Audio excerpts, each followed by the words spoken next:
evening, and welcome to the television graveyard. We are your TV necromancers, Laura, Prince and Noah Houlihan. We have come here tonight to examine the spirits of past television shows, to find out which ones could be resurrected, should be resurrected, and which ones should just stay doomed. This will be a podcast in which we analyze the history, the hype, and the aftermath of shows that ran only one season, and some that ran only one episode. With me, as always, is TV's Noah Houlihan. My name is Laura Prince. I'm a scientist and an adventurer. And today, welcome to Opposite Worlds. Yes. Alright, I just have more charisma than him. Can I do that again to sound more like him? Sure. My name is Laura Prince. I'm a scientist and an adventurer. Welcome to Opposite Worlds. I forgot I was Australian. Yeah. So did he. A lot. So this is Syfy's Opposite Worlds. I believe this show is almost better known for the Jenny Nicholson video than it is for its own merit. Yeah, let's talk about the elephant in the room first, which Yes. is Jenny Nicholson's video, which I love. Yeah. And I don't think we would have done this episode without Jenny Nicholson's video existing. So we kind of have to pay unto Jenny Nicholson what is Jenny Nicholson. I mean, this was suggested by my friend M on Twitch, along with Emily. Yes. But I would put money on the fact that at least one of them want us to do it because of the Jenny Nicholson video. Yes. And I love the Jenny Nicholson video, but she does not give enough detail of this. She also makes one really key factual error about the fact that the show is 12 episodes, but it's only 6 weeks long. Yes. But I also did a lot of research into the structure of how the weeks were done. Mm-hmm. So that's kind of why, that's important, because when you realize the show is 6 weeks, and how that affects gameplay, and how that affects the clearly rushed decisions that are being made, it makes a little more sense. So we got a lot to get to. Yep. If you've only seen the Jenny Nicholson video, I promise you we'll be bringing you some more information. Sure will.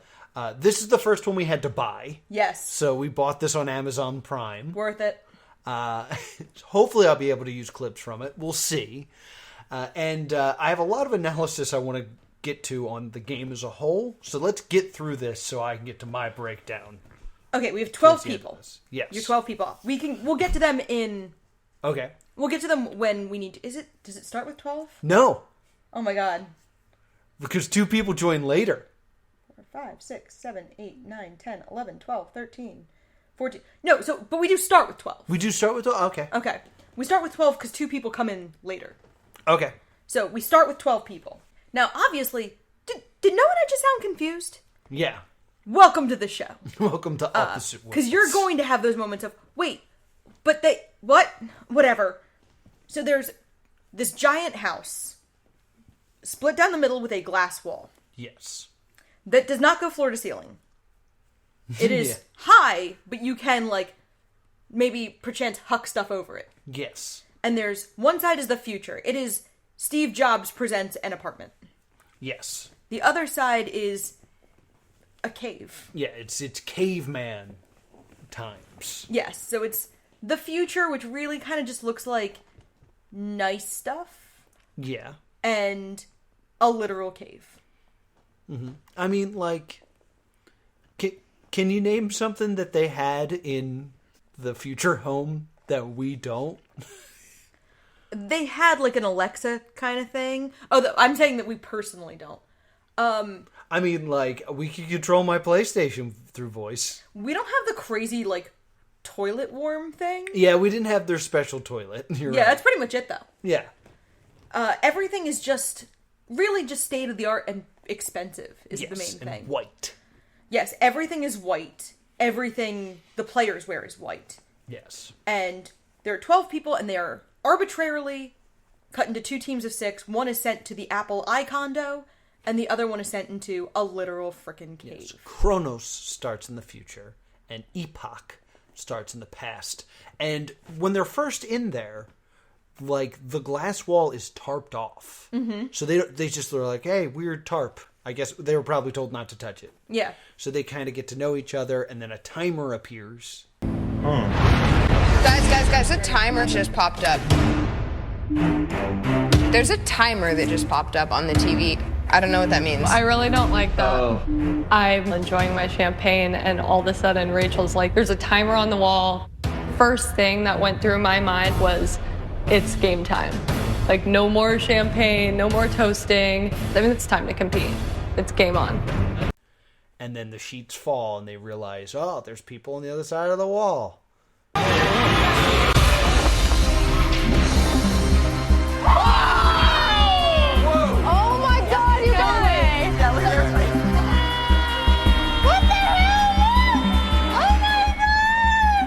Other people! Hey guys!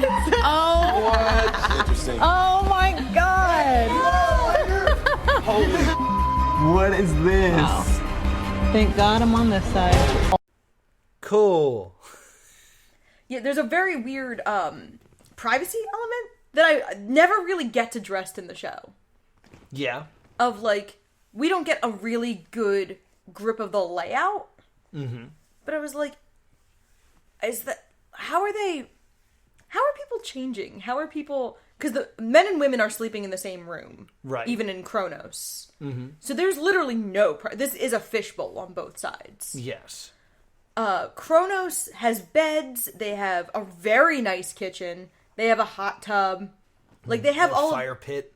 Yeah, they have like think of like your friend's really nice apartment. Yeah. That's what this looks like.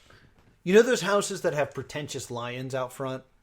Yeah. What you'd imagine would be inside that house. So they're eating like pastry. They're having like a lovely breakfast. Meanwhile, like Epoch, the other team, yes, is eating like porridge. Yeah, they have vegetables and bread, sometimes meat.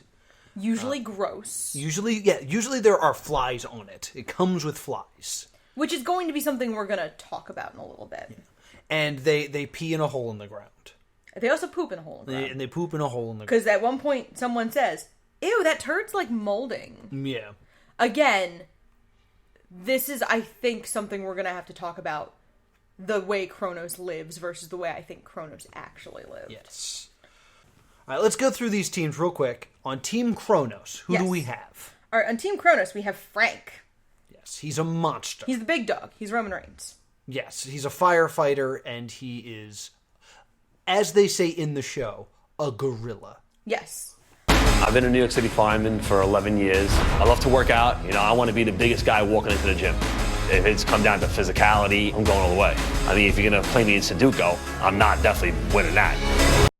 He is the person second most rooted in their original geographic location. Yes. Jeffrey. Jeffrey's the wannabe villain. Yes, he's a weasel. He's got Latino spice, according to him. And he says it a lot. And he wants to be the villain of this show. Yes. I am just that Latino, like that cha-cha-cha, like kind of person. Like, I'm just the light of the party. Everybody just loves to root for the little guy. We have Lizette, who we don't know a lot about at this moment. We know that she's kind of like strong and capable. And she has curly hair. Yes. We have Danielle. She is blonde. That's really all we ever get out of her. Yes. And then we have Jesse. Jesse is Christian Slater circa 1993. He is JD from Heathers if JD didn't die at the end of Heathers. Spoiler for a 30-year-old film. Yeah, he reminds me of Patrick Bateman. Yes. There's an American Psycho quality to him. You could do that entire first montage of Bateman's, like, toilette and reveal Jesse at the end of it, and I'd be like, yeah, okay. Yeah, believable. And then I keep wanting to call Jesse Christian because Jesse visually looks like a mix of Christian Slater and Christian the wrestler. Yes, he does. Captain Charisma. Yes. But not without the charisma. Yes. And then there's Rachel. Rachel is small, red-haired, and she is billed as being a professional gamer. Yes. So, she is what I thought Kronos should have been. Mm-hmm. People with very modern occupations that would not have existed 15 years ago, much less 1,500 years ago. Right. That's not really how it is. Like, I think Lizette is a nurse. I believe Frank is a firefighter. Mm-hmm. So that they didn't do it that way, and it would have been smart if they had. And then we have Epoch. Yes. Epoch, we have JR. Yes, JR is a good old country Simple lawyer. country lawyer. Good old country lawyer caveman. Good old caveman lawyer. I'm just a simple caveman lawyer. Just a caveman. Your lights and cars frighten me. And then we have Sam and Lauren. Sam and Lauren, who are blonde, and I get them confused constantly. Sam, the way I can differentiate Sam is if you've ever seen Parks and Recreation, Sam's vocal cadences are Ann Perkins. Yes, and facially she kind of looks like the girl Mythbuster. Yes. And then we have Angela, who is small. Yes, she's very small and she does yoga. Yes. Wyatt, he's the oldest competitor. He's nearing 50. Yeah, but he's a big dude. In Cocoa Beach, everyone knows me as Wyatt the lifeguard. I saved 3 people with these hands where they were dead, and I did CPR and brought them back to life. So whatever this game is, I'm taking it head on. I'm gonna win. And then we have Charles. Charles is the Frank of Team Epoch. He is the big guy. He is the guy who's going to carry all their physical challenges. Yes. I spent 18 years in the military. Between the Marine Corps, the Army, and National Guard, I have everything necessary to win the competition. Just never quitting. So we then lead into our first challenge.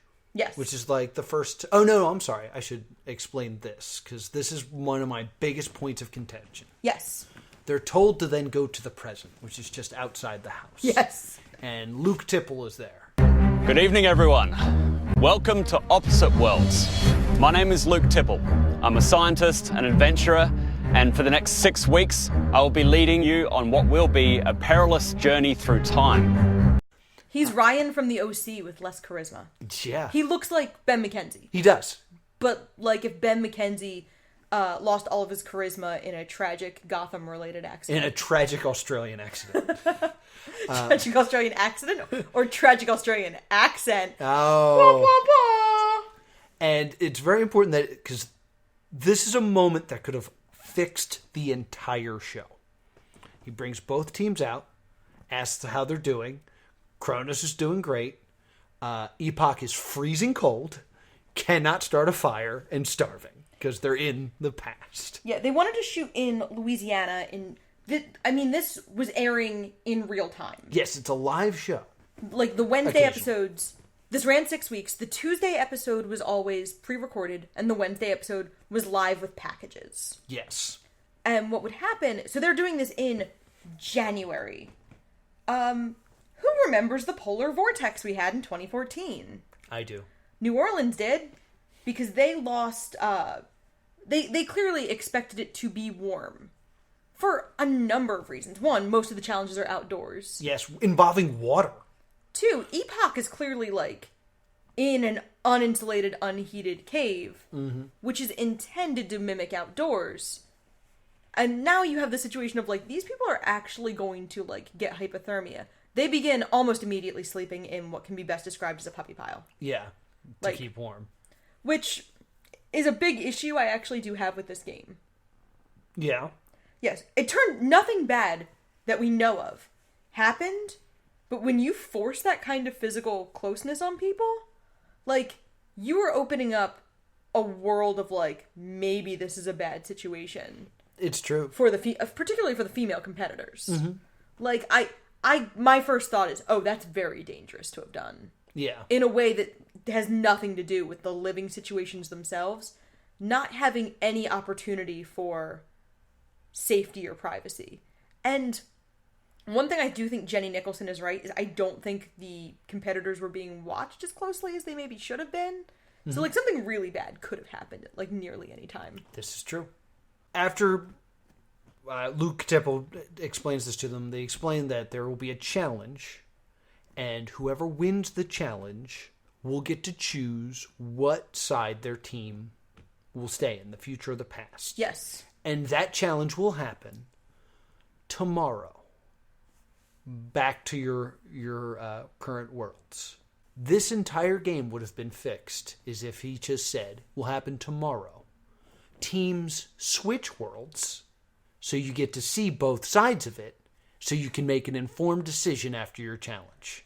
Because Epoch's going in with a natural disadvantage. Yes. If you had just been like, all right, both teams have had to spend a day in each side of the world so they can make a choice.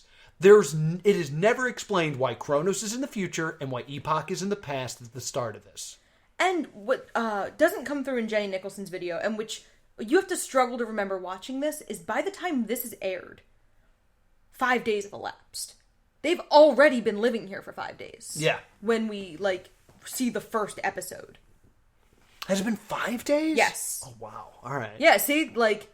I thought it was a day. I thought it was 2 days and then the challenge. But no. I probably am wrong. The first one is 5 days. Because if you look at the Wikipedia, what happens to Charles happens on day 5. The first challenge. Oh, really? Takes place on day 5. Spoilers. So Epoch has already been... most of you watch Jenny Nicholson video, you know things don't go great for Charles. So Epoch has already had 5 days of freezing cold, no food, no like sanitation, etc. Yeah. When we hit this. And I'm guessing the idea is, while Kronos will be more nourished and rested, Epoch's gonna want it more. Right. And I think they're trying to show, like, you know, the haves versus the needs, and have them clash. That is not what we get in this challenge. I think the other big issue, because let's address this now early on, they're incredibly unbalanced. There's no drawback to Kronos, or to the future. Yes, and we'll get into this a little bit more later, but, like, to the point where the contestants are confused. And I'll explain that in a little bit, but yeah, there's no good reason to live in the past. And there's not a good reason to leave the future. Right. The future is perfect. The past is miserable. Yeah. So let's get to this challenge. So, how many of you friends have gone to, like, an event where they have the jousting, where you're standing on an inflatable thing with a stick and you're hitting your friend and you're in the middle of Philly and you go for a nut shot and you hit your friend in the nuts in the middle of Center City? They all know what the Christmas joust is, yeah. Yes. It's that, but it's 10 feet in the air. Yes. With tasers! Yes. So now, this is important. You start on the ground. You run up a ramp, and then you grab a stick with 2 tasers at the end of it. Yeah. So at each end is a taser. And you can't make contact until you exit, like, the safe zone, where you're grabbing the taser. Yeah. They're wearing Kevlar to keep you from directly shocking them in the chest. Yes. So remember that safety moment, because it's like the last one you're going to see. Yes. So there's not going to be shock, and they're wearing helmets. Yeah. And I think they're wearing goggles. Yes. But they're 10 feet in the air, and my first thought when I see this is, not enough padding around the end. No, it should be a big inflatable thing, not the mattresses you have. They're like stunt crash pads, but they have no grasp of... You would have to fall straight down to hit one of these crash pads. If you fall at any kind of angle, well, we'll see what happens when you fall at any kind of angle. Me personally, I'm really upset by this whole thing. Because as someone that runs a slip shot game show, like, safety's a thing I have to care about. Yeah. And, like, there's been many things where I've, like, done something for Game the Gamer where I'm like, this could be a step too far. Like, someone could actually get injured. Let's not do this. Yes. Or, like, how can we make sure this is done safely? You're the damn Syfy channel. Yeah. Like, how do you not know how to do this safely? And, like, it's cheap for the sake of being cheap. Because, like, I can't imagine crash pads are that expensive. Yeah. I mean, I'm gonna give you a quick breakdown here. You start on the ground and you run up, and then you can't touch each other until your opponent crosses into the safe zone. Yeah, there's like a white line you cross. Yeah, so there's no point to the running up. Like, it's not like getting up there first means that you can then just cross into the... Yeah, take both of the sticks. You're still going to have to wait. So just start them up there. This way there's not that weird thing that has to detract away from that. There's also no reason for it to be 10 feet in the air. Right. You could just have it be a circle that you can't, like, step in. And I understand that the idea of falling is a good visual like thing. But I think back to American Gladiators, when that came back with Hulk Hogan. Yeah. Anytime that there had a chance that you had to fall, you wore a neck brace. Yeah. Because, like, if you fall on the top of your head, yeah, you want to protect your skull, but you're going to break your neck. Right. So, already so many problems. And, you know, I immediately said someone's going to get hurt, and what do you know? So the first challenge is, I don't even have who Lizette, I think Lizette is versus Angela. Yeah. Lizette wins. It looks entirely like it's supposed to look. It's good. Yeah. Now, I immediately notice that no one is swinging it like a baseball bat, which is what I would do.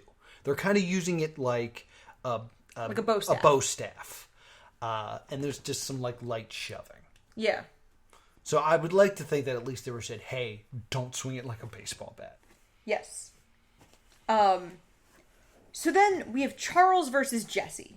Mm-hmm. Our Epoch's big man, who's a combat veteran from Afghanistan, war hero, versus Greetings and Salutations. Yes. Jesse, full on, continuing the comparison with Christian, he edge spears Charles. Yeah, it's a full-on just spear and takes him out. For Team Epoch, Charles, are you ready? Team Kronos, Jesse, are you ready? Yeah. Woo! All right, gentlemen, engage on my command.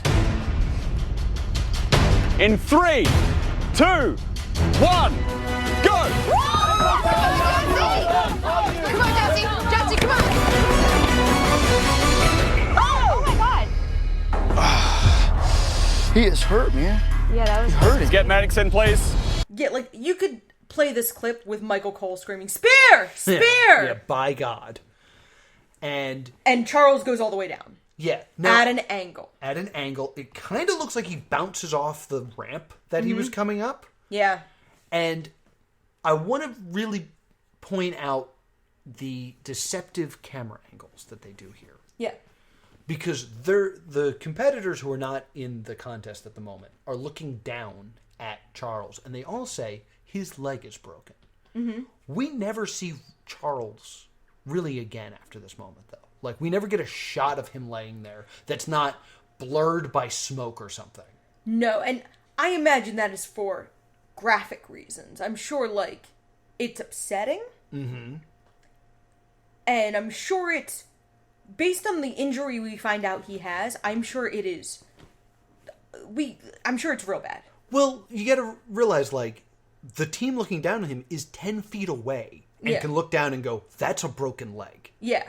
So it's probably real bad. Then they're upset. And they're upset. And then they show an ambulance coming from a distance away. Which I hope is B-roll. Because, like, I was like, why aren't you there? Especially because we later established that there are medics on site. Because guess what, kids? This is not the last injury we're going to see on this show. So this is the worst injury. He gets ambulanced out. They give the point to Epoch. Yeah, they give a point. Because Jesse did break the rules. Yeah, he crossed out of the safe zone too early. Yes, which is important for later. But the game's going to continue. Yeah. Rachel versus Angela. Rachel wins. Wyatt versus Frank. Frank wins because Frank's a monster. Because he's a gorilla. That's when I really get a good look at how many crash pads there are, because my next note says, oh, there are not enough pads. Yeah. And then so we're tied. Yes, we get to a tie. And in this, Lauren has hurt her finger, and there is a shot where a third girl appears to be in a sling, but it's quick. Yeah, and they never mention it. And she's not in the sling again. Yeah. Like, I can't even remember which team she was on, but there was a shot, I want to say, it might have been Sam, but it might have also been Lauren. I think it was Epoch. Because it was early, and we weren't really good at telling the difference between them yet. Mm-hmm. So we have 2 injuries. That's the current count. 2, maybe 3. Right. And ultimately, Kronos wins. Now, I have to talk about this match. Yes. Because the final 2 that in this final match, do you remember who it was? Not off the top of my head. It was the curly-haired girl. Lizette. Lizette was first. Yes, because it's a rematch of the first fight. Right. So it's Lizette versus Sam? Because they're all like, ooh, rematch. Yeah. And it goes on for a while. And there's a point where Epoch's about to lose, or something's about to happen. And Luke Tibble goes, Hey,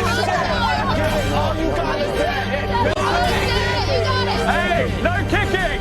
Stop and stand! No kicking! That's all you had left, girl. You got it. Okay, Lizette, Sam, despite a valiant effort down there, this is not a wrestling match. We're resetting. Take your position.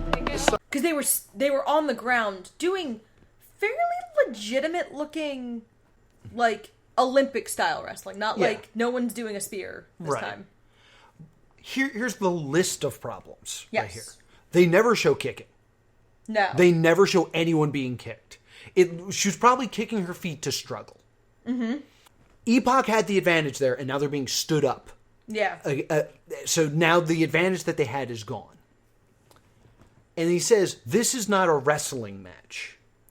When Jesse spears Charles, he never picks up his stick. No.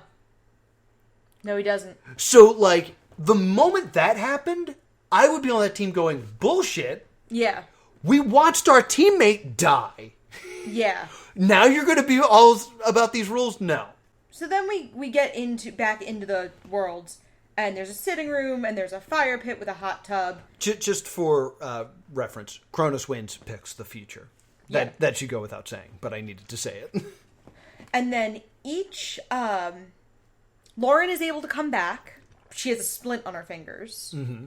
And each team is allowed to pick someone to be the protected. Yes. This is the immunity, essentially. Your team chooses one person who will be immune, and that is the protected. One of those protected is going to be and I swear they could have taken 10 minutes and come up with a better term for this, the decider. Decider. I'm the decider. So Lizette and JR are the two protected. Yes. And we're going to find out in the next episode who Twitter votes to be the decider, because Twitter is huge in this show. Yes. Now, the role of the decider is they will choose who will go into the Duel of Destiny, a member of Epoch and a member of Kronos, and the loser is eliminated. So we get an elimination once a week, but not every episode. Yeah.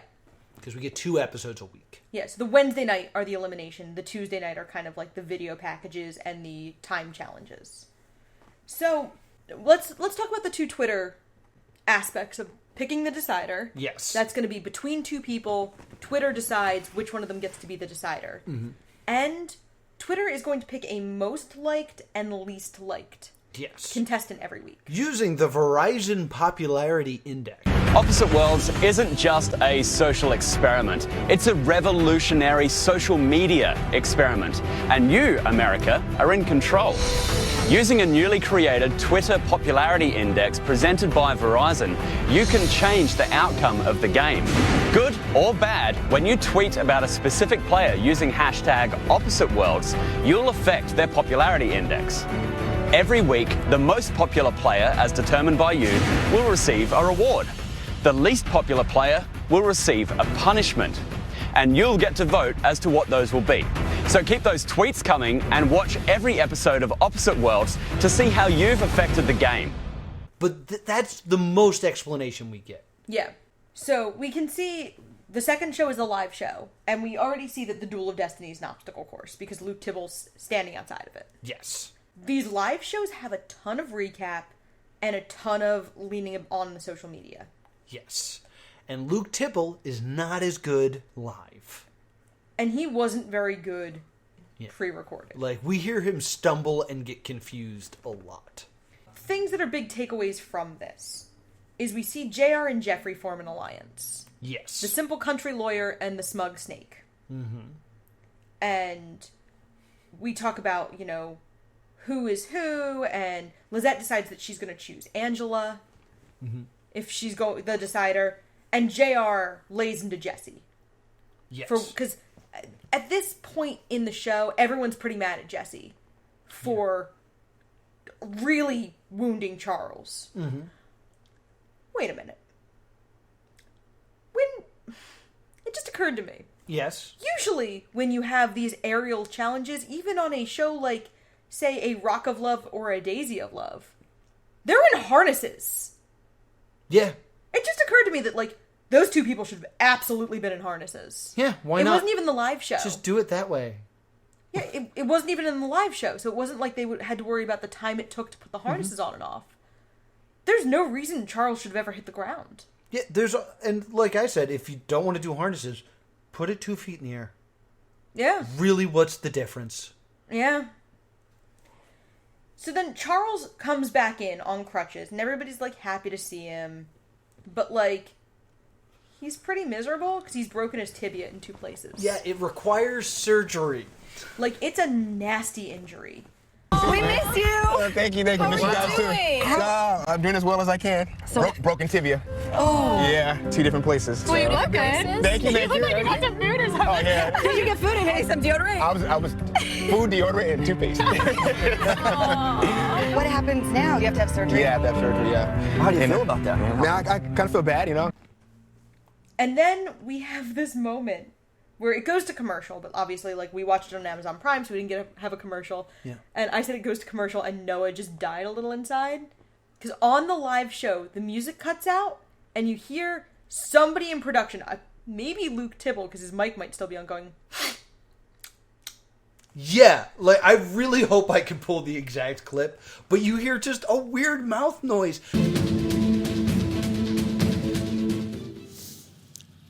And it happened a few times.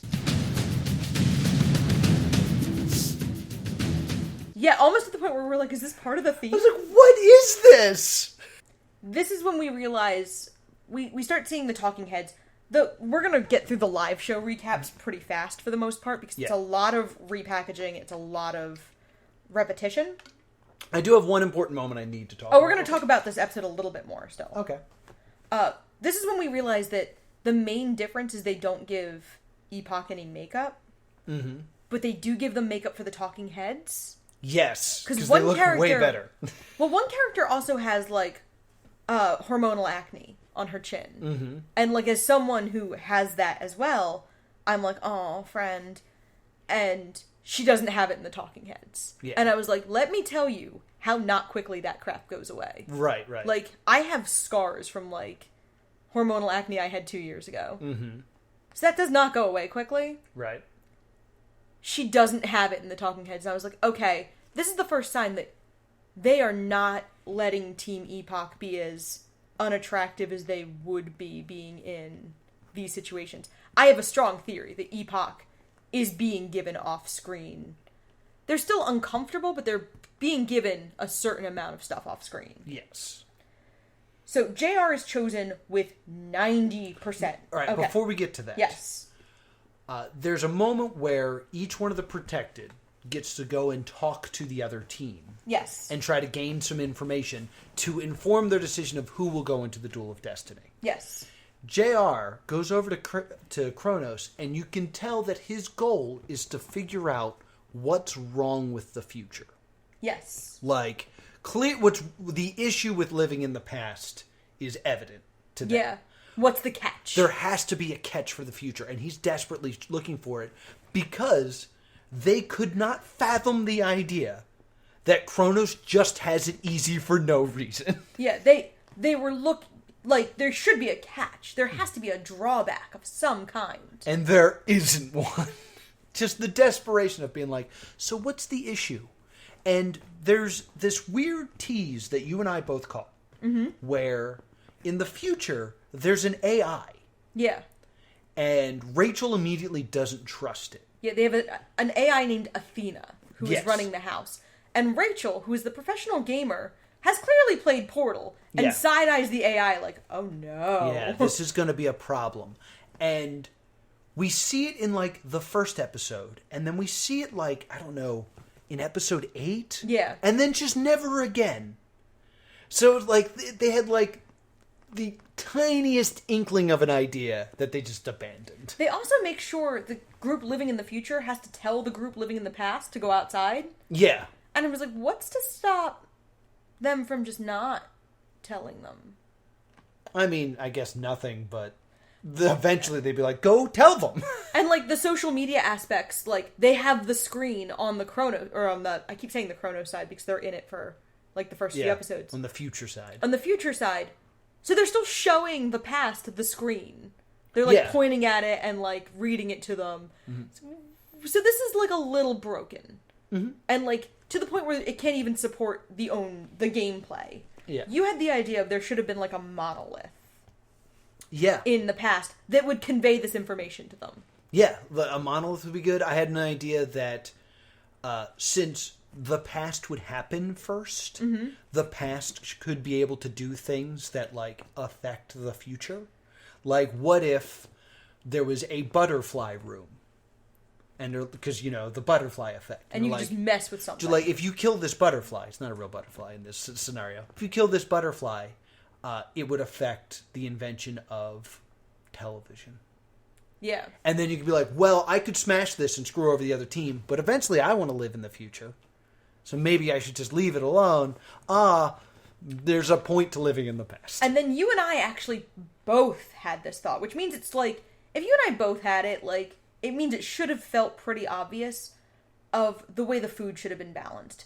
What is a very popular diet right now among people? The caveman diet. The paleo diet, correct. Which is whole foods and, like, you know, good, you know, protein. What they should have had the past have real whole food like that. Like, nothing crazy fancy, but, you know, like good meat, good vegetables. That they had to cook themselves. Yeah, but, like, stored in a way that's still safe, because they really play up how unsafe it looks like it's being stored, which, you know, you and I both know is, like, that fly was put in post, because that's actually, like, not hygienic. But they should have had the future living off, like, Soylent. Yeah. Or, like, protein powder kind of things. Like, the food should not have been good. I lived off of Soylent for a summer, and you can do it. It's fine. Yeah. But it does get old after a while. Yeah, like, I drink breakfast shakes in the morning because I'm not hungry, usually. And, like, that is what future food, I think, would feel like. Yeah. Of, like, you are getting your nutrients by something that's kind of like, you are technically nourished, but you're not satisfied. Yeah. Just for some reason for why maybe you would give up the future. And there should have been tons of junk food. Yeah. Like, it should have just been, like, Soylent and crap. And, like, chocolate cake. Yeah, like... And Funyuns. Chips. Yeah, like, everything... Like, everything you would buy for a party that's not seen in nature. Live off of. And I think that would add in a disadvantage for the future, because if you're tired of Soylent, you're eating garbage, and it would affect your performance. Yeah. So let's, I guess, get to the duel. JR wins the decider with 90% of the vote, almost as if the audience is sensing that the game is broken and pities the team that's in the past. And they pick Rachel versus Angela to do this challenge that was clearly designed before they realized it was going to be 30 degrees out. They had to jump in water, climb like a big foam wall, slide down the other side, go under these two, which means going underwater, these two barriers, go around a pole, and come back as many times as they could. Yes. Whoever completed the most laps won. Yes. And this is the first time you will hear this very important phrase from Luke Tibble. Still, anything could happen. Let me translate that for you, children. Ooh, this is one-sided. I'm live, and I have to make this still look like, I have to add suspense to this. Yeah, so every one of these challenges, there's a moment where there's a clear winner. So Luke Tibble has to say, like, come on, Rach, you could do it. Still anything could happen. It's like, what, she could run the wrong way? Because that's not going to happen. Which does happen in the later challenge. Yeah. Angela laps Rachel at one point. Yeah, like, they have 3 minutes to do it, and after a minute and a half, Rachel is lapped. So it's over. And this is kind of when I had this moment of, like, I'm Googling how long it takes for someone to become hypothermic. Because they're saying, like, the water is very cold. It's very cold outside. Yeah. So this is, like, legitimately dangerous. Yeah, I mean, I've seen, there's a lot of reality shows that do cold water, and it ends badly a lot of the time. Is it 35 degrees outside when yes. you're doing it? Because what was that John Cena one? True Grit? Sure. Yeah, there was a John Cena reality show called True Grit that involved swimming in very cold water, and someone goes into shock. Yeah. And I'm pretty sure someone goes into shock on like an episode of Road Rules where they swim in very cold water. Yeah, it's very cold water and it's very cold outside. This is like the classic someone's ice skating and they fall through the ice. Mm-hmm. Like in Riverdale when like Cheryl Blossom falls through the ice and then they have to like save her because she's going into hypothermic shock and starting to fall asleep under the water. There's my one per episode of Riverdale references. But it's that. But it's both contestants, the winner and the loser. And Rachel goes in guns blazing, and a minute or two in, starts to slow down. And I'm kind of like, someone should get her. Like, she's going to die. Because who goes against Rachel? Angela. Angela. Towards the end, Angela, they're like, keep going, Angela, you're winning, but keep going. She climbs to the top of the foam wall and stops until the time runs out. Because it's the only place that's not in water. Yeah, she, like, sees that the timer's down to, like, 10 seconds, realizes there's no way Rachel will catch up, and then just refuses to go back in the water. Yeah. And that's smart gameplay from Angela. Yeah, smart move. Smart move. And then we find out, so Rachel's eliminated, and we get our first Luke sucks at this part. Yes. Speech where he's like, you've been eliminated. You can leave. Yes, you have Dismissed. been eliminated. Go get. I think he actually says, "Go get warmed up by your team," and everybody just starts rubbing her. Yeah, which is also like kind of dangerous for. Well, they're Chrono, so they're living in the future, so they're gonna go get warm soon. And they pick the favorite. They announce the Twitter. Well, I think there's another Twitter thing we got to talk about first. Okay. There are 4 people who can be added to the game. Right. So they're like, here's the 4 people. You can learn about them on syfy.oppositeworlds.com. And 2 of them will be joining the game. Yes. And again, I need to remind you that they've now been living at this place for a week when this happens. And then we have the favorite and least favorite. These contestants don't know yet, but we do, that JR is the favorite and Jeffrey is the least favorite. Yes. And the Twitter audience will get to choose rewards and punishments. It is never said on TV what the options are, and we couldn't get information on what they were. Yes. I also want to point out that I find it suspicious that the favorite also happens to be the protected, who had 90% of the vote. So everyone was already talking about him, because that's how the game works. Yeah. You had a reason to talk about JR. Also, this early in the show, think about like how we're talking about Sam and Lauren. Mm-hmm. You can't really tell people apart super well yet. Mm-hmm. Like, if you've only been watching for an episode or 2, think about all of the people in reality shows who, when you get to the last episode and they show the clip show, you're like, oh yeah, the professor from Daisy of Love. Yeah. Like, the people who are just not memorable. Yeah. So we learned that being added to the game is a girl named Mercy to Team Kronos. Yes. And a guy named Steve to Epoch. Yes. Here are the major problems with this. Okay. 1, they just get a week free. Yeah. There's no way that you can honestly prove to me that neither of them would have ended up in this game, the Duel of Destiny, if they weren't there. Yeah, they get a bye, essentially. Yeah. Especially Steve. There's no way. What if Steve went up against Jesse in that first game? I don't know. Steve does, and it's very important to note this, play Quidditch. He does play Quidditch. And this is the most infuriating part to me. There are 4 possible people to be voted into this game. That means there were 2 people that were ready to go into this game that don't. Yes. Why wasn't Charles replaced? That's a really good point. Charles gets injured and taken out of the game based off of an illegal maneuver in an unsafe game. So Epoch is at a disadvantage because of cheating that they never fix. Yeah, and they could have put a guy, like, there were 2 men and 2 women. They could have taken, if Steve wins the Twitter vote, they could have also taken the other man and given him to Epoch as well. Yeah, it's that obvious. Just do it. When we get into week 2, we see Epoch, the one unseen, and I don't think the people who designed this game were smart enough to anticipate this. Epoch becomes a team and they care about each other, and Team Kronos are very self-involved. Yes. I do not know if that's something they intended for or just a happy accident. I mean, that could be editing. Yeah.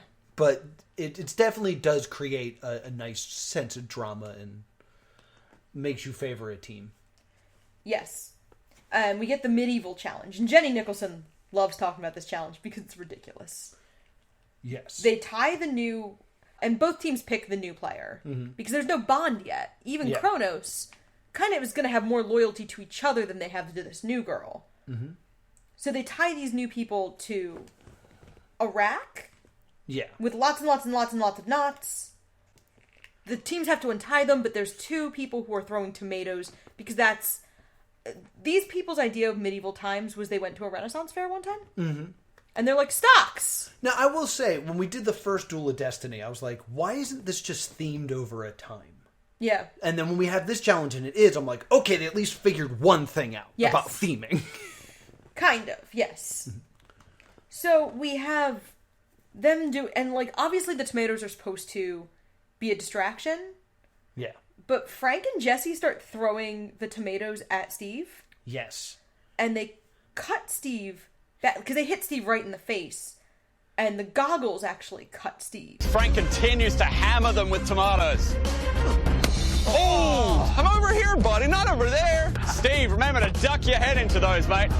Yeah, he cut his eye, and he has a scar, like, from his nose to about his cheekbone. Yeah, he's like a cool under-eye scar. Yeah. And I'm going to pull this up and see if he still has the... he has a Twitter account that's reasonably recently updated. So I'm going to take a look and see if he still has that scar. Okay. Because I will say this about this, is that, like, he gets cut open and it's bleeding, and he's just tied up getting tomato juice in it. Oh, no, yeah, there... He still has it? I think he still has it.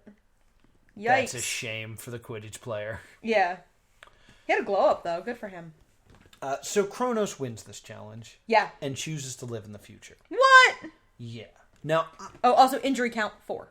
This is where I'm at my breaking point. Yes. Because this has been so unfair that if I was on Team Epoch, I might quit. Yeah, there's no way this is less livable than living with Daisy De La Hoya. Yeah. Like, more people quit Daisy of Love than this show, in that no one has quit this show yet. And, like, at this point, after what's happened to Charles and Steve, Kronos has purposely and intentionally injured teammates. By playing the game incorrectly. Yeah. Like, even taking aside Lauren's injury, which is an effect of normal gameplay. Yes. And no repercussion. Correct. There's no repercussion. So I'm imagining I'm on Team Epoch. I'm sitting with a guy who's got a cut under his eye. My other teammate was taken to the hospital and needs surgery. I would go back to the cave and sit and stare at Kronos. I wouldn't stare at Kratos. Like a psychopath. And the next time we're playing games, I would just say, on live television, because they couldn't stop me, my goal is to injure the other team. That's how they've been winning. That's how I'm playing now. Put me in the duel, I will injure whoever comes in with me. Yeah, like... That is my intention. Stop me! Because you and I believe, actually took a break from the show for like an hour at this point and discussed what our approaches would be. It was after this episode, because we also now see the effects of the Jeffrey JR alliance, is that Jeffrey is like making Lunchables for JR. And throwing them over and the wall. hucking them over the fence. And is like, I'll keep you safe if you keep me safe. And JR is going to say anything Jeffrey wants, because JR wants the Nutri-Grain bars to keep coming over the wall. Mm-hmm. But, like, at this point, like, I've never been more angry at a television show. This feels like the Prison Experiment. Yes. Where it's just like, they live in luxury, and so they don't see them as human. Yeah. So they're just getting them hurt and whatever. Yeah, and, like, I want to talk a little bit more about the Alliance, too, because this is Jeffrey's attempt of playing the game, of when Jeffrey realizes that the Twitter thing to look likable is important. We see Jeffrey in his Alliance trying to give JR food. Like, look at me, I'm nice, here's some food. Unfortunately, it's already been locked in for the week. And, you know, they have the announcement of who is the most and least popular. Yes. JR is the most popular, Jeffrey is the least, and Jeffrey is crushed. Yeah. Now, America tweeted, and their least favorite player so far is Jeffrey. Wow. That's really upsetting. We like you. We do. I don't know why America says that I'm the worst. Yes. Jeffrey is absolutely crushed to tears over it because he is stunned that playing like a weasel has not made him likable. Yeah. Who would have guessed? And then this is even weirder. Let's start. The reward for JR is that he is going to have a lovely feast and can bring along one of his teammates, so he picks his boy Wyatt. Yes. This is nice. This is a normal reality show thing of like, you get an extra nice meal. Jeffrey, who has become the least popular, doesn't get food for 24 hours. Yeah, you're just forbidden to eat. I was like, well, this seems gross. And has to take another person with him, so he takes Jesse. Yeah, and they just starve together. You know, the murder person. Because I think if I'm on Kronos, Jesse's might be the last person I want to make angry, because I think that he's going to turn my skin into a dress. I think Jesse volunteers. Oh, that makes sense. Because that's one of the mechanics of the game they're trying to push, is like, not only are you punished, but you have to now take a person on your team that you know is more popular than you amongst this Twitter audience and piss off all their fans too. Yeah. But every time there's a punishment, people are like, I'll do it with you. Yeah, because they want to look likable. Because they're trying to look likable. So they look at it, and there's 10 people left by this point, because Mercy and Steve are not in this poll, because they haven't been in it yet. Right. So the top characters are everyone in everyone in Epoch. The bottom are everyone in Kronos. Yeah. And Frank makes a point, and it's one of the few points that Frank manages to make eloquently of, they're the underdogs. Of course people are going to like them. Mm-hmm. We kind of have this situation of Jesse and Jeffrey are starving, and then this is when I kind of realized what my strategy would have been. Right. And we had this very interesting conversation about the gender dynamics in play. Because you were saying you would go to violence, you would go to hurting the other team. I would play up... This show feels very Hunger Games to me. I would go the Katniss angle and try to kind of dupe another player on the opposite team into a romance. Okay. Because if you can dupe another player into the romance, this is all going to sound real gross and real manipulative, but we're doing reality TV, so... Is like... My first thought is, okay, Jesse's kind of a pariah because of what he did. Mm-hmm. I show any kind of sympathy for Jesse. Like, wow, what happened to Charles is really horrible. You must feel really bad. Are you okay? Mm-hmm. And then you spark that. If Jesse's a good player, he latches onto that as an attempt to make himself look more likable. Mm-hmm. And you kind of just try to ride that PETA, Katniss drama to being more popular. Because I think the more dangerous thing than being unpopular is being forgotten in this game. Yes. I think the middle, your top 2 or 3 and your bottom 2 or 3 are at least memorable enough that they have places to go. Mm-hmm. Your middle of the pack is where you're like just going to get forgotten and no one's going to care about you. Yeah, your family are saying nice things about you. So, I would probably try to spark somebody into a showmance. Yeah. That way you could kind of just, be like, okay, look. We fake it. We can play this for drama. It'll make both of us look likable if we're trying to agonize over, oh my gosh, I like this guy, but he's on the wrong team. And, we're passing notes under the wall or whatever. Right. And that was a mechanic that you said should have been in play of a way to communicate between teams that wasn't the wall. Yeah, just a time portal. Yeah. Where you could slide things back and forth. Yeah, and have it be something they found later in the show. Yeah, something they discover. Not something that's, advertised. So, we get this thing, Frank and Lauren are the protected. Right. And, Frank kind of apologizes to Steve. Right. But the apology is kind of like, I'm sorry you're such a wuss. Yeah. Like, it's yeah. not sorry, good. I'm sorry that you couldn't handle getting hit directly in the face. When you were unable to protect yourself.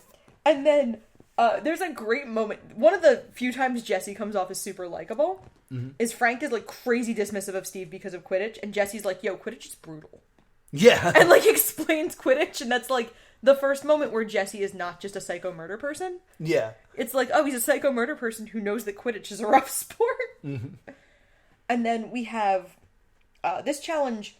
Lauren wins and gets to be the decider with like 93% of the vote. Right. I actually failed to differentiate which episode is which. I actually just broke this into weeks in some of my notes. So we're already in the duel. Yes. Again, this shows you how little happens in a lot of these episodes. It's a lot of social media packaging. It's a lot of, like, this is what they're doing. There's like Oh, we smell bad. a 10-minute ad for like the technology that's in the future. So it becomes Wyatt versus Jesse. Yes. But Wyatt is mad at the team because Wyatt doesn't feel he should have been sent out. Yeah. So be it. Wyatt, Jesse, you will enter the Duel of Destiny tonight. Wyatt, how do you feel about all this? I mean, you and Jesse traded words last time. I know that there's perhaps a little bit of rivalry between you guys. How do you feel going into it tonight? Well, there went the integrity of the team. Our pact was to throw in the new guy right away to keep the tactical advantage. It's not the time to take out Jesse. We are beaten down over here a little bit, and we needed to get over there to build up. So they went against my will. I was voluntold, so I'll do what I have to do. Because he believes that Kronos wants Jesse gone, so beating Jesse is doing them a favor. Right. So let's not do that. Let's throw in Steve, the new guy. Which I kind of agree with. He's a new guy. Yeah. He didn't have to duel anybody with tasers. Right. But they pick Wyatt, and Wyatt turns into a crazy person. Wyatt, like, kind of... I actually, before the challenge, have... Wyatt should win. He doesn't really have a team to go back to now. Yeah. Like, he is viciously turned on his team. And if he wins, you get this idea of like, oh, this dynamic is going to be borked. Yeah. And that would make a really interesting thing of Epoch, which was so connected, being divided. Oh, Jesse won. Well, the game is you have to break through a wall. Like the Kool-Aid Man. Like the Kool-Aid Man. Jump into a lake and find a sword? Yeah, this is the medieval one. So it's the women lying in strange ponds form of government. Yeah. You have to put swords in a stone. Yes.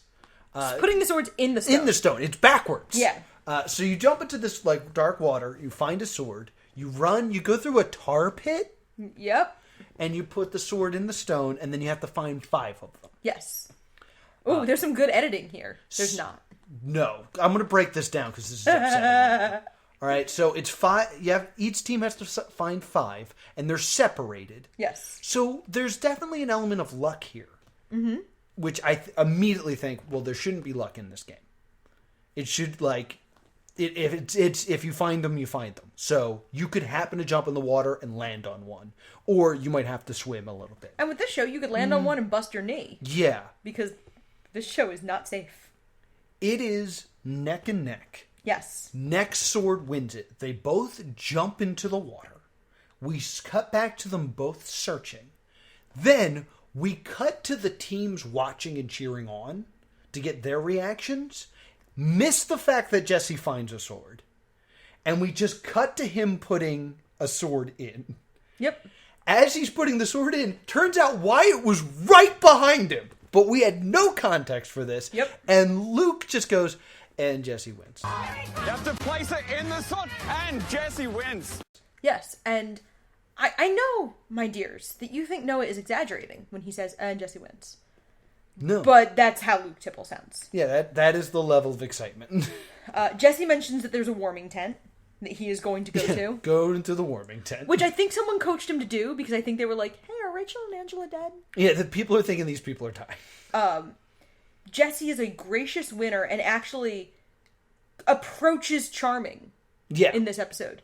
And that's the exact wording I used in my notes. I don't say that he is charming. I say he is approaching charming. But Wyatt is kicked off, and he does not leave gracious. Well, not to put me up. It was a 50-50 chance, and you guys did it anyway. That's all I gotta say. You've been really close with your team. Is that how you want to leave this? That's how I'm leaving it, guys. They shouldn't have picked me. Tactically, should have been the new guy. They broke the pack. 50-50, guys. I gave it all I got. 50-50. Guys, anything to say about that? You did a good job. You did a great job. We're gonna miss you. We'll miss you, Wyatt. I'm happy. I'm going home anyway. Screw it. All right, Wyatt, you've been eliminated. Head off to the warming tent. No, he gives his team the finger and says, it's a 50-50 chance. This is what I told you. Yeah, and, like, he's not wrong. Let's quote Big Lebowski here. You're not wrong. You're just an asshole. Yeah. Like, he's a huge jerk about it, but that is the game. Yes. And just storms off. Yeah. Week 3! Week 3. This is my favorite time challenge because it's stupid. Yeah. This is the VR one with the robot.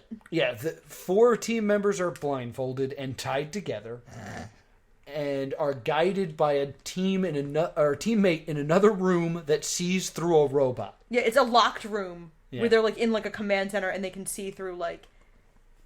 If you've seen that episode of like The Big Bang Theory where Sheldon is like just speaking to people through an iPod on wheels. Yes. That's what this is. That's what this is. They have to find these like puzzle pieces to build a bridge so that the robot can deliver a key to the person locked in a room and get unlocked. I will say, this seems fair. Yeah. As a game, like, it's not overly strength, it's not overly smarts, it's teamwork. Like, it's not a, well, Frank's on the team, so clearly he's going to win scenario.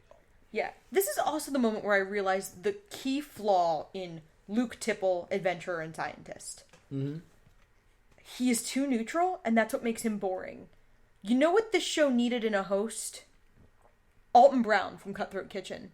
Evil? There needs to be gleeful malice in some of these challenges. Yeah. Like, I think it would make the show work better if the host is a bit of a butt about everything. Mm-hmm. Of like, oh, and by the way, you're all tied together! Ha! Yeah. He's like the camp counselor. Like, these challenges feel like they were designed by the camp counselor from hell. Yeah. As like the icebreakers from hell. Mm-hmm. Yeah, I mean, having him come out and say, I'm Luke Temple, the Time Lord. I will be the master of time here, makes as much sense as saying, I'm Luke Tipple, scientist and adventurer. I'm sure there's some minor actor from Doctor Who they could have hired for this. Yeah. Like, somewhere. You can't tell me that they were all busy. Yeah. There's 15 doctors. Yeah. 14. War Doctor. So, the VR challenge, we have Sam as the communicator for Epoch, and Sam kills it. Yes. Like, she is great at communicating. They're working as a well-oiled machine. It's great. They get the challenge done in 23 minutes. Mm-hmm. Kronos comes up, and I believe Jesse is the communicator. Yes. And they're going through, and we're seeing all the snafus they're hitting, but we never see a timer. Yeah, the timer disappears. It is mostly Jesse talking to Frank and Frank dragging his team through the mud. And what's fascinating is we've watched a lot of bad TV and a lot of bad reality TV. Mm-hmm. And this is a point where if you know how the sausage is made, you can already tell the outcome. Yeah. Because they never show a timer, and they're only showing Kronos screwing up. Mm-hmm. Which means Kronos not only won, Kronos won by about 5 minutes. But they needed to edit it to look suspenseful. And this is the point where the show feels broken. Yes.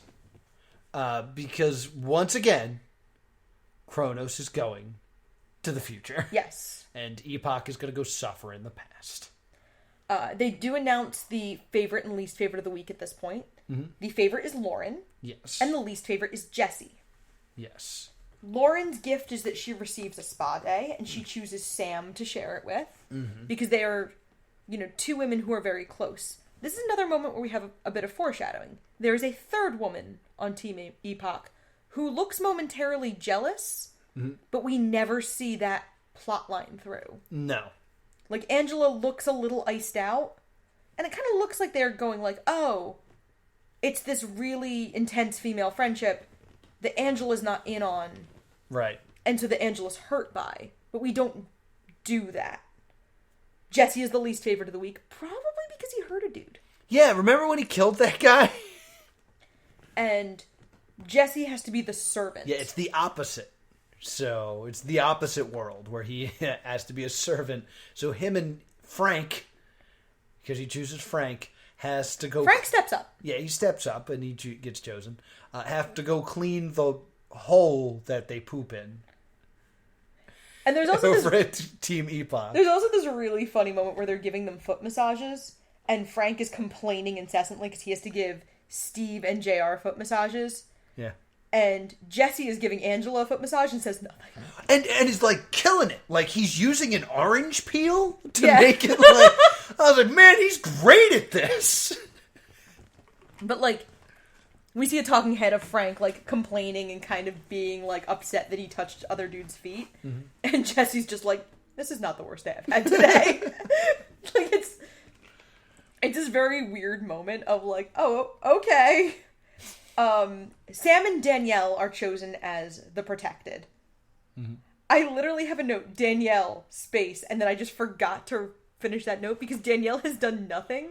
Not at all. And I forgot, like, Danielle and Lizette at this point are so far under the radar. That's what I'm saying about this, like, middle of the pack situation. Of their two of the more well-liked people on Kronos, but they're still, like, 4th and 5th least liked in the popularity rankings. Yeah. They're just in the middle and no one cares. Yeah, they're in the middle. They're not standout personalities. They're blending in. This is when we get that annoying, like, day in the life video package of, like, we play video games. We're super happy. And then, like, Epoch's like, we poop in a hole and do Zumba. Yeah, we do some Zumba. Danielle is a charisma vacuum. My next 3 notes are Jeffrey's annoying, Danielle is a charisma vacuum, and why did Jesse quote The Little Mermaid? Did Jesse quote The Little Mermaid? I think he says, like, we've got gadgets and gizmos aplenty. Oh, okay. And I was like, did you just... And that's when I had that horrifying moment of, like, oh god, I'd probably be friends with Jesse in this show. Yeah. Probably because I'd be afraid he'd wear me as a dress. Jesse and Mercy have had a fight that you talked about later and I'd forgotten about. Yeah, Jesse, this is a very interesting idea.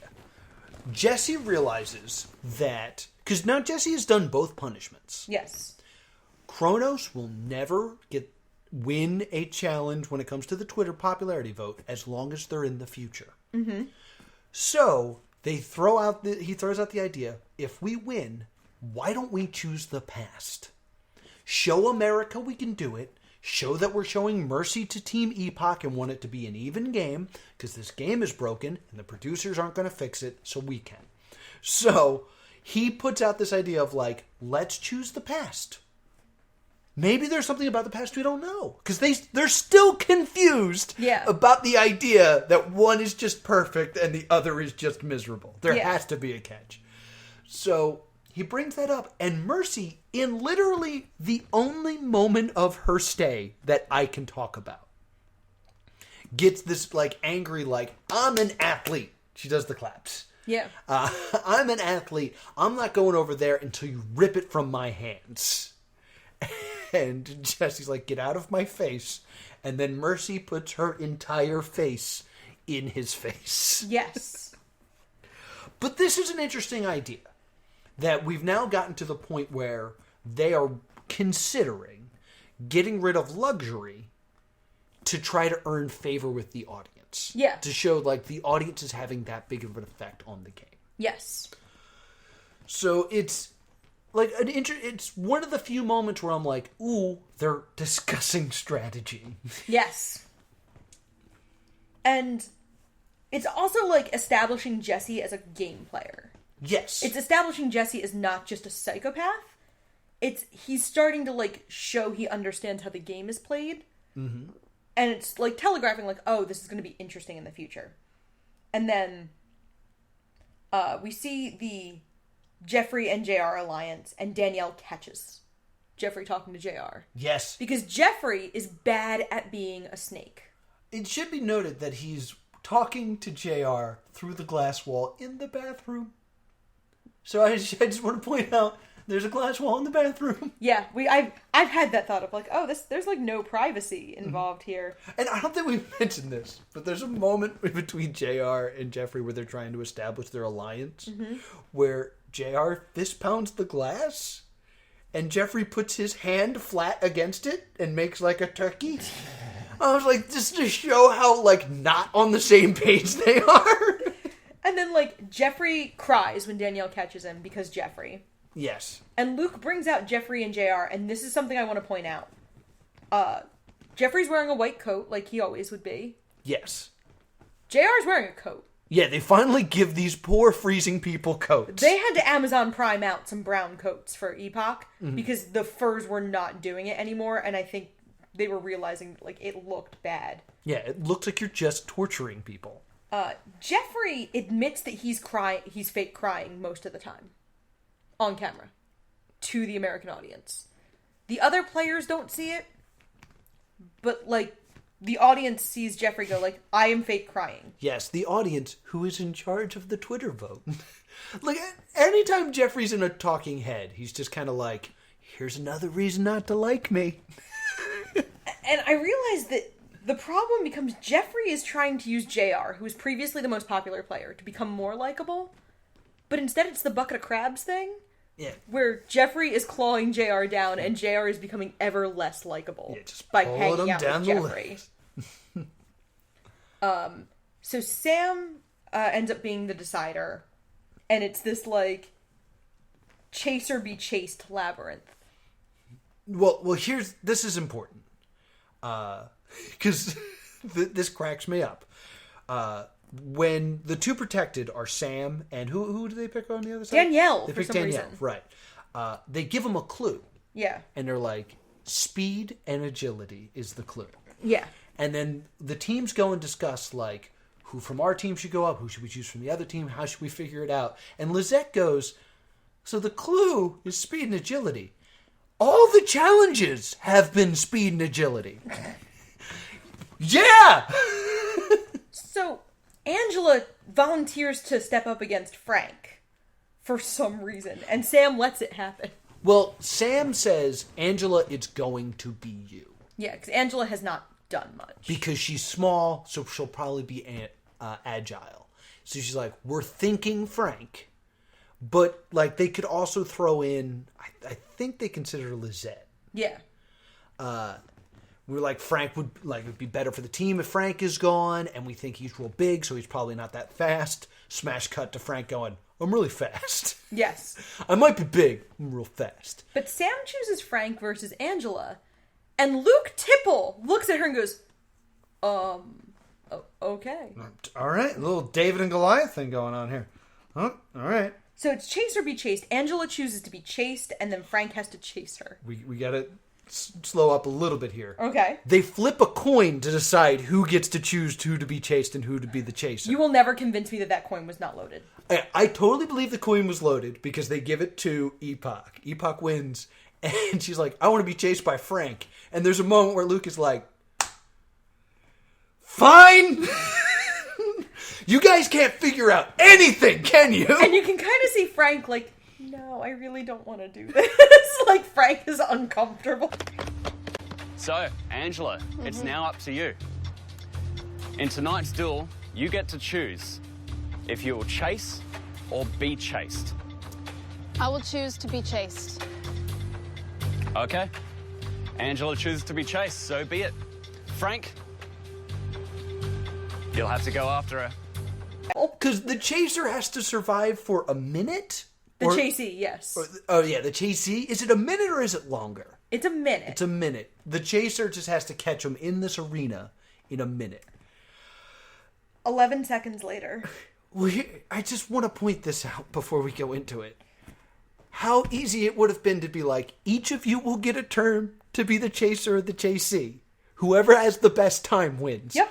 Why not do it that way? It's so obvious. Yep, I know.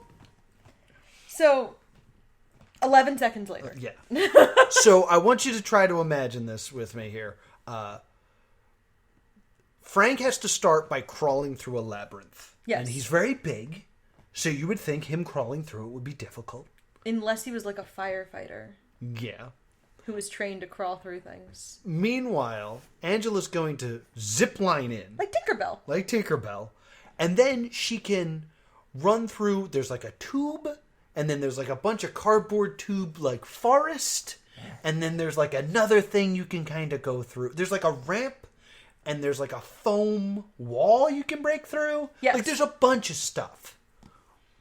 What happens is, by the time Angela lands from her zip line, Frank is through the maze, and then Angela runs directly into Frank. Yep. Oh, and the timer starts when she gets on the zip line. Yeah. So, like, it's not like she survives for 11 seconds. Mm-hmm. She survives for about 4. Yeah, and, like, it seems so obvious to me. It's like, Frank is very big. See that tunnel that's kind of small? Go hide in it. And then loop him like it's Dead by Daylight. Like, anytime he goes to go in one end, you go out the other.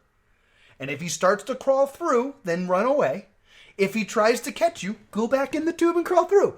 You could do that for a minute. And maybe he'll get stuck like a bear in a log. Yeah, he'll get Winnie the Pooh.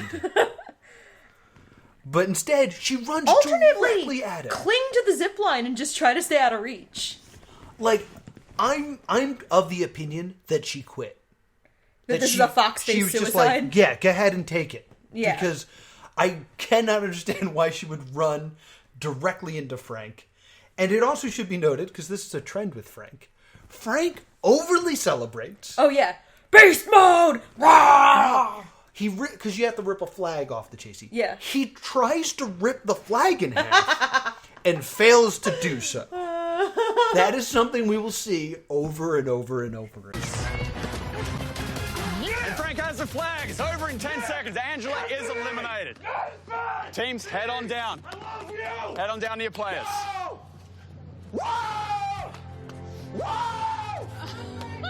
This is the least funny. They get funnier as it goes along. Now, and the next episode opens with him saying, ripping that off her didn't make me proud. And then everybody mentally smash cuts to him screaming, Beast mode! Beast yeah! mode! Booyah! Yeah!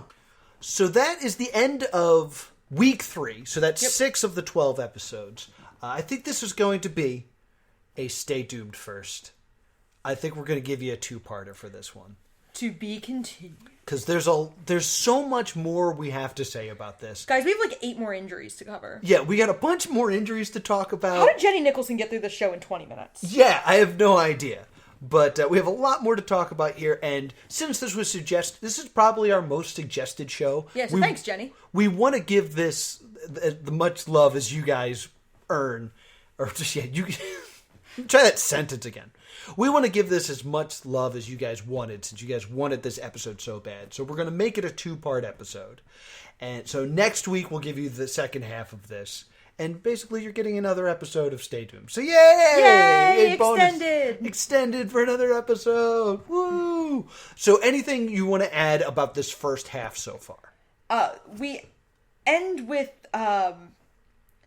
Frank bragging too much and screaming beast mode. And to the point where now the contestants realize the game is inherently broken. Yes. I feel like this is the last episode that most people watch live. Yes, I 100% agree. This feels like the place where a lot of people quit the show. Because I want to point out that at episode 3, this is after the first live episode, Luke Tibble says, we were the #1 trending show. Yes. Then, a week later, says the amount of tweets about this show has tripled. Mm-hmm. After that, he never brags about Twitter again. Yes. So I think there is a harsh drop at this point. I also want to point out that when Lauren wins most likable, her likability index is at 100.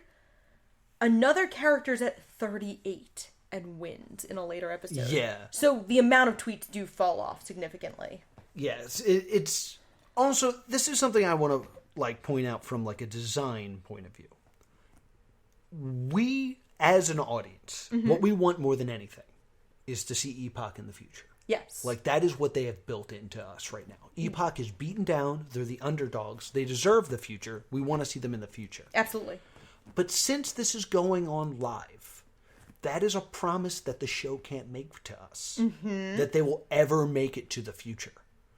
So, the producers have to hope that eventually Epoch wins. So they have to start finding ways to stack the deck. And if Epoch never wins, and this was like not a live show, they would have made it so that we didn't like Epoch as much as we do, or that the past isn't as bad as we view it as being. Yeah. But the fact that it's live, the producers are at a point where they are selling us that the past is awful. When Epoch makes it to the future, it's going to be the greatest thing ever. By the end of this episode, I believe that will never happen. Yeah, and like, they also ground into us how Epoch ruins your performance. You're not sleeping very well. You're not eating very well. So now you have people who are freezing cold, overextended, like, at their wits. Like, I know when I get like 3 nights of sleep in a row that are less than 7 hours in my very comfortable bed, I'm kind of a bear. Yeah. I can't imagine living a week like this. Yeah. And the contestants are all remarkably well behaved, considering. This is also, we hear Epoch constantly talking about it. It comes up several times, which means that, like, we don't see them 24 hours a day, of course. It's edited down. So this must come up a lot over at Epoch. Where are the puzzles? Like, there has to be a challenge that is puzzles, right? They're Especially not going to keep doing this to us. Kronos lost their puzzle person immediately. Yeah, Rachel they was their puzzle established that Rachel was good at puzzles. And so we have this like inherent issue with how the game is being played. And we've had too many injuries, and I'm to the point where I do not think Epoch is living. I don't think they're living well, but I don't think they're living as poorly as Syfy wants us to think. Because I think we're hitting someone would have gotten infected by now. Yes. With as disgusting as their conditions are said to be, they would look much grosser. And they would also be like running the risk of constant infection. They clearly have access to clean water. Yeah, there's clearly something. There's an overall tone of fakeness to this. And I mean, that's inherent because they're not actually in the past. But just in general, of just like unauthenticity. Yeah, and I think the first big tell is when you realize one of the girls is wearing makeup and a talking head. Yeah. And as someone that loves reality shows, I was actually, when I was in high school, I started writing a book called How to Win at Reality Shows, where I took your every show and would just break down how you win. The way you win this is you're in the future. You start in the future. You're in the future and be really big and strong. Yeah, and be frank. Yeah. All right. So that's the halfway point. We got plenty more to talk about. Yeah. Stay tuned, kids. So So this episode of Stay Doomed is a stay tuned. It's a stay tuned because it is a 2-parter. Where can people find us? You can email us at thestaydoomedshow@gmail.com, or you can find us on Facebook and Twitter at Stay Doomed. Where can people see us live? You can see us live this Friday night at Otakon in Washington, D.C. Yeah, it's going to be fantastic. If you want to talk to me about how you would injure Kronos if you were on Team Epoch, I'm at TV's Noah. And if you want to talk to me about how you would exploit the romantic drama to try to get someone to like you on Twitter, I'm at Priorities, and I don't feel good about that one. Stay doomed!